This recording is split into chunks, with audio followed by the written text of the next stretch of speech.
Representative Walsh, this is a short and fast-paced session. What's the next big deadline that's coming up? This Wednesday, in a couple of days, is the cutoff for bills originating out of one chamber or the other. In my case, I'm in the House. So the Wednesday 5 p.m. cutoff is when all bills starting in the House of Representatives need to be voted on, and if passed on to the state Senate and then to the governor's desk to be signed into law. So with all this heavy floor action that's going on, any key pieces of legislation that you're watching?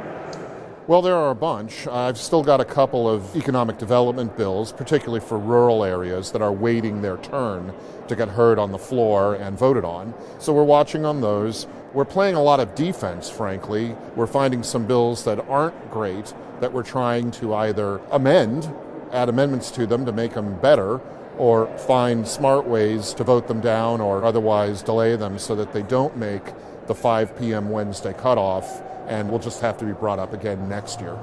So what about the governor's tax proposal on carbon? Yes, the governor's much anticipated, much discussed carbon tax scheme. We expect it to take the form of a bill of some sort. We've heard a lot about it. We haven't seen it on the floor yet. When it gets to the floor, I will commit to voting it down. I think it's a bad idea for my district and for the whole state. And I think enough other legislators agree with me that it's going to have a hard time getting through the House. It raises basically the gasoline tax on people who can least afford it, working families living in rural areas. And that describes my district. And it's just an unfair burden on people who are already paying more tax on gasoline, more tax on property, more tax on everything, sales taxes, all kinds of new taxes.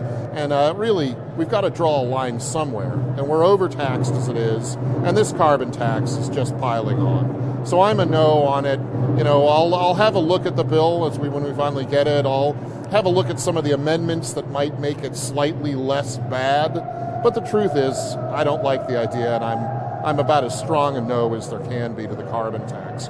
And I should say, too, we're starting to hear more and more about these taxes that we thought we weren't going to see this session. Carbon tax is one, but there's also talk lately of creating a state income tax, this time couched in terms of offsetting some of the effects of the McCleary reforms to the property tax calculation. Well, I just don't believe that one tax can act as an offset to another tax. I think that's some clever wording as an excuse to bring a state income tax, which is something that my district is against, I'm against, and I think most people in the state are against.